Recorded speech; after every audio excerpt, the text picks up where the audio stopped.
माध्यम से अगर ले जाना चाहते हो तो हमको प्रधानमंत्री बनवाओ तो हम ले जाएंगे। सर कैसे हम घर में अरबों रुपया करोड़ों रुपया पड़ा हुआ है। जो मंत्री है, विधायक है, बिहार में तेजस्वी यादव सुपरस्टार हैं, यूपी में अखिलेश यादव सुपरस्टार हैं। जो सुपरस्टार आग लगाएंगे, नफरत भड़काएंगे, तो हमारे महबूब नेता मोदी जी हैं, तीसरी बार प्रधानमंत्री बने हैं। प्रचंड 5 लाख रुपए बाबा रामदेव ने भी उनको दिए हैं। उनके साथ कुछ एक भूखे नंगे हैं, गरीब हैं, वो धर्म बचाने और मजहब बचाने के लिए सड़कों पे हैं। समाज वैसा नेता, वैसा पत्रकार, वैसा पुलिस, वैसे लोग हैं। 70% जो हैं बड़े बड़े पदों पर बैठे हुए हैं, उनके घरों में इसी तरह से करोड़ों रुपए दबे हुए हैं। नमस्कार, मैं जय कुमार, आप देख रहे हैं पब्लिक नेशन। दोस्तों अभी हम मौजूद हैं अंबेडकर नगर में, जहां पर एक घटना हुई थी जिसे कवर करने के मामले में एक आईएएस द्वारा एक बच्ची का घर जला दिया जाता है, जो बुक को लेकर बाहर आती है, उससे फेमस होती है। तो अभी हम मौजूद हैं मालीपुर रेलवे स्टेशन पर, जहां पर हमें सर मिले हैं, अनिल यादव सर, जो मीडिया से हमेशा जुड़े रहते हैं और लोगों को। और आइए थोड़ा परिचय करते हैं कि सर का यहाँ पर कैसे आना हुआ और जो घटना हुई थी उसके बारे में सर क्या कहेंगे। अरे मैं वही गया था, जो लड़की के सबने देखा था वीडियो। जी सर। हाँ, तो वो सबने देखा था वो कि कैसे उसका घर बुलडोज किया जा रहा था, तो बुक लेके भागी। तो बड़ी मर्माहत करने वाली घटना थी। तो सर हाँ, तो उसी के सिलसिले में मैंने देखा, तब वीडियो वायरल हो रहा था, तो ये पता लगाने के लिए आए थे कि क्या सच्चाई है, क्यों उसका घर गिरा, क्या वजह रही। तो यही सब अपनी एक स्टोरी के सिलसिले में आए थे, तो आपसे मुलाकात हो गई। सर अगर ट्विटर पे हम आप देखें, आप हमेशा एक्टिव रहते हैं, ट्विटर के किंग के नाम से आप जाने जाते हैं। कोई किंग और क्वीन कोई नहीं होता है, करते रहे। बहुत से लोग काम करते लिखते हैं, कुछ लोगों को शौक़ होता है कि तमाम समसामयिक विषयों पर, घटनाओं के बारे में लोगों को अवगत कराते हैं। एक थोड़ा सा ये कह सकते हैं लोगों को शौक़ होता है या एक चस्का टाइप का होता है, तो सोशल मीडिया पे रहने का। तो अपन भी सोशल मीडिया पे हैं। और सर एक लाइन आपकी बहुत फेमस है, जिसे छू दिया वो सोना हो गया, तो मतलब इसका क्या राज है। दुनिया में हर कोई अपनी ब्रांडिंग कर रहा है, अपना प्रमोशन कर रहा है, तो हम भी अपना प्रमोशन कर रहे हैं। क्या दिक्कत है? लोग पैसे दे के प्रमोशन करते हैं, हमारा कोई दूसरा तो करने आएगा नहीं। देखो सीधी सी बात है, दुनिया में कोई आपकी तारीफ़ करने के लिए नहीं बैठा है, दुनिया बुराई ही करेगी। तो जहाँ मौका मिले अपनी तारीफ़ स्वयं कर लो। अच्छा सर, एक राजा यादव बिहार के हैं जो फेमस हुए, जिनका मुख्य रूप से योगदान आपका रहा, मतलब आपने उन्हें तरासा, वो तरसे हुए थे, लेकिन वो मार्केट में अगर उनकी कोई कीमत लगाया, जो उन्हें अगर उजाला में लाया, तो वो आप है, मतलब उन्हें इतना ज़्यादा ऊंचाई पर कैसे आप ये क्षण भर में पहुंचा दिए। हाँ, इस बात में तो कोई दो राय नहीं कि राजा यादव के आज जिस वजह से जो मशहूर हैं, जो पैसे कमा रहे हैं, उनको जो ब्रांड वैल्यू उनकी बढ़ी है, कहीं आने जाने पे, फीता काटने पे उनको पैसे मिल रहे हैं, वो मेरी वजह से है। इसमें कोई दो राय नहीं है। इंस्टा पे उनके 10 लाख फॉलोअर थे, वो लेकिन दौड़ लगा रहे थे, ऐसे ही रील बना रहे थे। इनकम कुछ नहीं हो रही थी, लेकिन जब मैंने उनका पहला रील देखा, मुझे पसंद आया, मैंने उसको शेयर किया, ट्विटर पर शेयर किया, तो लोगों ने उसको देखा, तमाम फिर उनका इंटरव्यू करने के लिए किया है। प्रतिभा थी उनके पास, लेकिन हाल वही था कि जंगल में मोर नाचा किसने देखा। मैं उनको सोशल मीडिया पे या ट्विटर पे लेके आया, उसके बाद देश ने उनके बारे में जाना।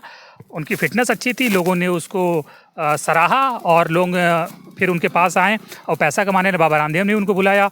सुनने में आया कि 10-5 लाख रुपए बाबा रामदेव ने भी उनको दिए हैं। उनके साथ कुछ एक रील वीडियो बनवाए, कुछ प्रमोशनल वीडियो बनवाए, तो उसके लिए पे भी किया। और अब राजा यादव कहीं भी जाते हैं, किसी फंक्शन में, समारोह में, उद्घाटन में, तो उनको भी यहाँ 50,000, 1 लाख रुपए ऐसे उनकी फ़ीस हो गई है। सर जैसे आज के लिए युवा अपने मार्ग से भटक रहे हैं, तो जैसे वो गलत व्यसन में पड़ रहे हैं और गलत नीतियों को अपना रहे हैं, और सरकार उन्हें ऐसी ऐसी नीतियां दिखा रही हैं जो मतलब कि दूसरे घर पे आग जमींदोज करके या पत्थरबाजी करके अपने अपने धर्म को आगे बढ़ा रहे हैं। इससे मतलब कि क्या समाज पर प्रभाव पड़ता है। हैं, अशिक्षित हैं, वो लोग ऐसा कर रहे हैं। कभी देखा है किसी पढ़े लिखे IAS IPS नेता, मंत्री, विधायक का बेटा कभी जाता है पत्थरबाजी करने? जो गरीब, जाहिल, अनपढ़ लोग हैं जो पत्थरबाजी करते हैं, जिनके पास पैसा है, वो अच्छी एजुकेशन ले रहे हैं, अमेरिका जा रहे हैं, दिल्ली, कलकत्ता, बम्बई जा रहे हैं, लंदन जा रहे हैं, पढ़ाई कर रहे हैं, अपना बिजनेस आगे बढ़ा है, अच्छी नौकरी कर रहे हैं। और जिनके घर में खाने के वांदे हैं, भूखे नंगे हैं, गरीब हैं, वो धर्म बचाने और मजहब बचाने के लिए सड़कों पे हैं। तो क्या कारण है कि जो भूखे नंगे हैं इन्हीं को चुना जाता है पत्थरबाजी करने में? नहीं जाता है कोई, हमको न्योता थोड़ी देता है पत्थरबाजी करने के लिए, नेता दो। तुम्हें पे काम ही नहीं है, कुछ फालतू घूम रहे हो, तुम्हारा न पढ़ाई है न नौकरी है, तो तुम खाली पे बैठे हो, खाली दिमाग शैतान का घर, तो कुछ नहीं है तो जाके पत्थर ही फेंक रहे हो। पत्थर नहीं सर, जैसे हमने बहुत देखा है कि लोग जब पकड़े जाते हैं या पुलिस के सामने उपस्थित होते हैं, तो वो बताते हैं कि हमें इन्होंने उकसाया, ऐसे हमसे कराया। तो क्या उनके पास इतना दिमाग नहीं है कि वो सोच सकें कि हमें क्या करना है, क्या नहीं करना? जो अनपढ़ जाहिल होते हैं, जिनके पास शिक्षा नहीं है, अपना अच्छा बुरा सोच नहीं सकते हैं, वही इन सब चीज़ों में इन्वॉल्व होते हैं। कभी किसी नेता का लड़का जाता है, मंत्री विधायक का लड़का जाता है पत्थरबाजी करने, जुलूस निकालने? किसी उद्योगपति का लड़का जाता है? नहीं जाते। सब गरीब, अशिक्षित, अनपढ़, जाहिल लोग होते हैं। सर बीच में अभी आईपीएल चल रहा है, आईपीएल से लोग इस तरह से हैं कि जैसे हमारी अर्थव्यवस्था है या कोई काम चल रहा है तो लोग युवा जो हैं उसे छोड़ करके आईपीएल में बस जा रहे हैं या उसी में अपना समय व्यतीत कर रहे हैं, तो ऐसे लोगों के बारे में आप क्या कहेंगे? आईपीएल एक विशुद्ध मनोरंजन है, मनोरंजन के लिए लाया गया है। क्रिकेट भारत में एक धर्म की तरह है, लोग क्रिकेट से जुड़े हुए हैं, क्रिकेट को फॉलो करते हैं, क्रिकेट को प्रेम करते हैं। तो एक दुनिया का सबसे बड़ा क्रिकेट टूर्नामेंट है, इवन वर्ल्ड कप से भी बड़ा टूर्नामेंट है।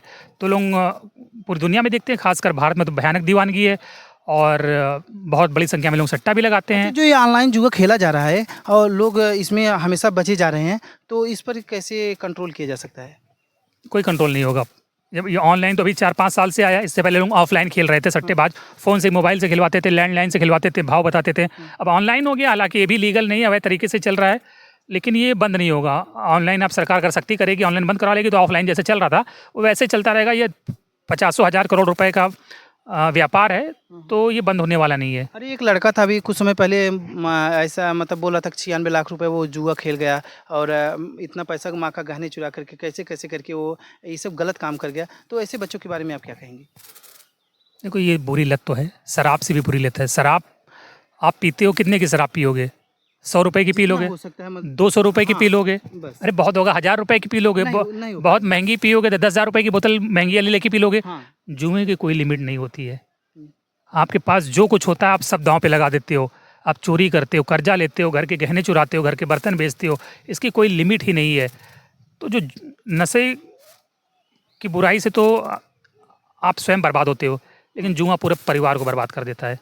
सर ये तो हो गई आज युवाओं के बारे में। अब हम थोड़ा धर्म के बारे में आपसे बात करना चाहते हैं, क्योंकि क्योंकि आप एक एक्टिव हैं, एक्टिव रहते हैं, एक्स पर लोग आपको जानते हैं, सुनते हैं, आपसे कुछ सीख लेते हैं। तो उसी सीख के माध्यम से हम भी कुछ जानना चाहते हैं। इससे पहले भी देश हमारा देश था, लोग हिंदू मुस्लिम सिख ईसाई सब आपस में मिल कर रहते थे, लेकिन आज जो नेताओं ने जो ये मंच गढ़ा हुआ है कि ये हिंदू हैं, ये मुसलमान हैं, इनकी दुकान से सामान मत लीजिए, उनकी दुकान से सामान मत लीजिए, तो क्या इस भारत में अब ये भी गुनाह हो गया है कि एक जाति या धर्म देखकर हम सामान खरीदें या लोगों से बात करें?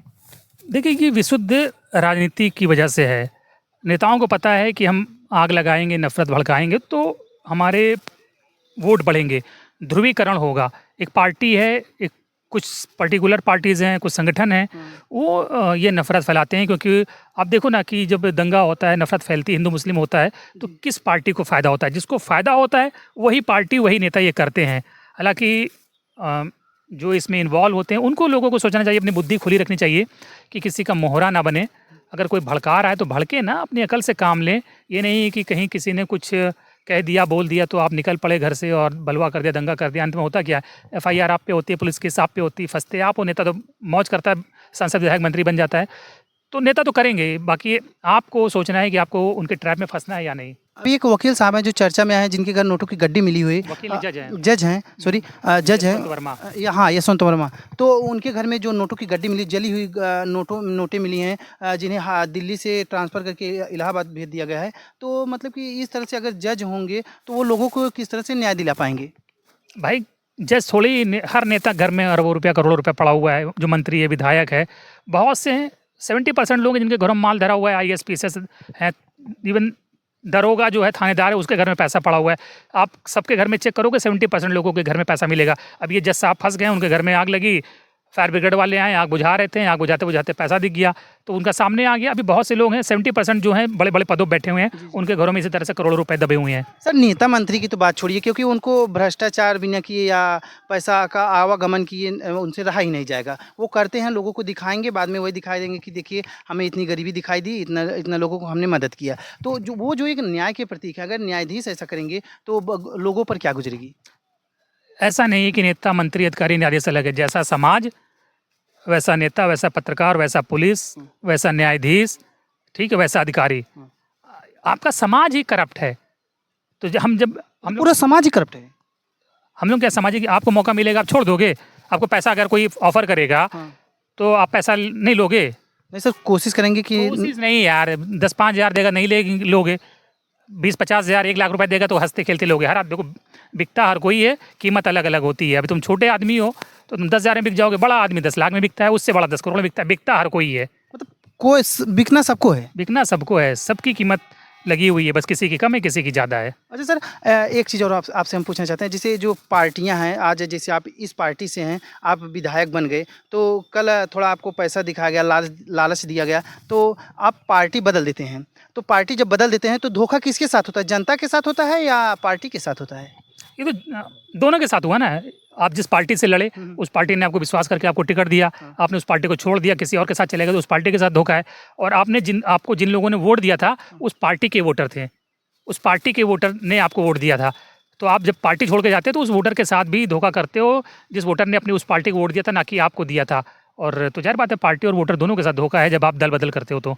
सर एक क्वेश्चन देखिए बनता जा रहा है, हम आपसे पूछते जा रहे हैं। तो बहुत रात हो जाएगी। नहीं, क्वेश्चन तो बहुत है, ऐसा नहीं है। अच्छा एक बार अपने महबूब नेता के बारे में कुछ कह दीजिए। महबूब नेता मोदी जी हैं, तीसरी बार प्रधानमंत्री बने हैं, प्रचंड बहुमत मिल रहा है लगातार, 2 बार पूर्ण बहुमत की सरकार बनाई, इस बार अल्पमत की सरकार है। तो निश्चित ही वो ताकतवर नेता हैं, उनके पास मौका था भारत को एक नई ऊंचाइयों पर ले जाने का और भारत को महाशक्ति बनाने का, भारत में अच्छे काम करने का। क्या भारत हमारा महाशक्ति बन गया? वही बात है ना, हमेशा ऊंचाइयों पे चला गया। अमेरिका और उनके पास मौका था लेकिन वो चूक गए, जितना कर सकते थे उतना कर नहीं पाए। दूसरी चीज़ों में उन्होंने खुद भी उलझे, देश को भी उलझाया, और जिस ऊंचाई पर ले जा सकते थे भारत को उस ऊंचाई पर नहीं ले जा पाए। उनके कुछ डिसीजंस रहे, नोटबंदी रही, लॉकडाउन जिस तरह से उन्होंने किया, जिस तरह से जीएसटी और टैक्स जिस तरह से लागू हैं, तो वो सब तमाम चीज़ें हैं जो उनकी नीतियों पर सवाल उठते हैं। और बेहतर कर सकते थे लेकिन वो कर नहीं पाए, ये मौका वो चूक गए, मैं कहूँगा। ये फ्रांस ने जीएसटी चालू किया, ठीक ना, और वो अभी शायद अपने देश से जीएसटी, शायद मैं निश्चित नहीं हूँ, वो शायद अपने देश से जीएसटी लगाया, हटा दिया है। क्या अभी हमारा देश, भारत, जीएसटी झेलने लायक है? देखिए, फ्रांस में और भारत की स्थिति में बहुत अंतर है। फ्रांस एक बहुत बड़ा मुल्क है, इकॉनमी के रूप से बहुत मजबूत है, वहाँ के लोगों की प्रति व्यक्ति आय भारत से कई गुना है, तो आप फ्रांस से तुलना नहीं कर सकते हो। भारत में गरीबी बहुत ज़्यादा, 80 करोड़ लोग यहाँ पर 5 किलो राशन पर निर्भर हैं। तो आपको अपने लोगों के हिसाब से अपनी पॉलिसी बनानी होगी, ना कि किसी दूसरे देश की देखा देखी। फ्रांस और भारत की स्थिति में बहुत अंतर है। अच्छा, इसमें भारत से गरीबी मिटाई जा रहा है या गरीबों को मिटाया जा रहा है? ये बड़ा मुश्किल सवाल है। सरकार तो कह रही है हम गरीबों के लिए कर रहे हैं, गरीबों के लिए तमाम पॉलिसीज़ बना रहे हैं, लेकिन हम देख रहे हैं वो गरीबों तक वो पॉलिसी पहुंच नहीं रही, गरीबों को फ़ायदा हो नहीं रहा है। तो सरकार को ये देखना चाहिए कि कैसे गरीबों की और मदद की जा सकती है। सर, कोई भी नेता, मंत्री, विधायक कोई होता है तो वो मतलब कि गरीबों की सेवा करते हैं, ठीक ना, लेकिन वो गरीब रह जाते हैं, लेकिन वही नेता मंत्री इतने अमीर हो जाते हैं कि उन्हें ये गरीब एक कीड़े मकोड़े लगने लगते हैं।